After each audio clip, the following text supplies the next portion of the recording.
Wama min dabatin fil ardi illa ala Allahi rizquha, hakuna kiumbe chochote ardhini ambacho kinatembea isipokuwa kwa Allah subhanahu wa ta'ala rizquha, Allah kakipa riziki yake. Allah subhanahu wa ta'ala amewaandikia waja wake riziki na akawagaia riziki hiyo. Hayupo yoyote yule katika kiumbe ambaye anaweza kuchukua riziki ya mwingine, kwamba eti mtu au kiumbe fulani achukue riziki ya kiumbe mwingine. Haipo. Kile ambacho unakipata ndio riziki yako. Ikiwa wewe utapata mlo mmoja kwa siku, basi ndio ambao Allah subhanahu wa ta'ala amekupangia. Usitafute riziki hiyo kwa njia ambayo siyo.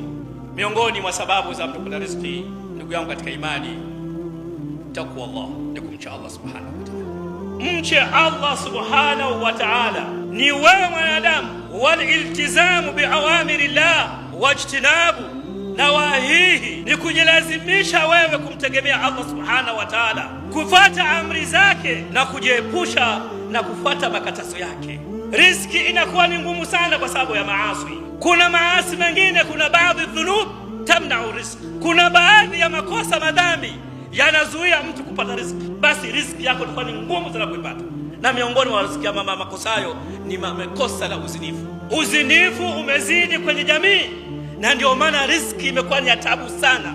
Wewe peleleza tu, wakati haujaingia kwenye hayo, hali yako ya kimaisha ilikuwaje, ya kifedha ilikuwaje? Leo hii uko katika hali hiyo, angalia uchumi wako umekaaje.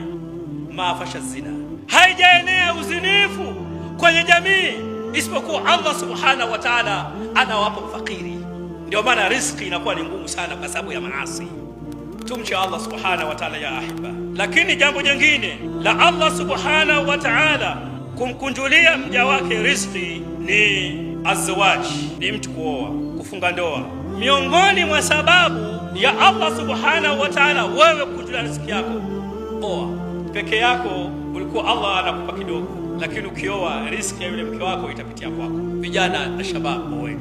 Jambo jingine ni kuwafanyia wema wazazi wawili. Kuwafanyia wema wazazi wawili ni sababu ya siatu riziki. Ukiwa wewe wazazi wako wawili bado wako hai, watendee sana wema sana.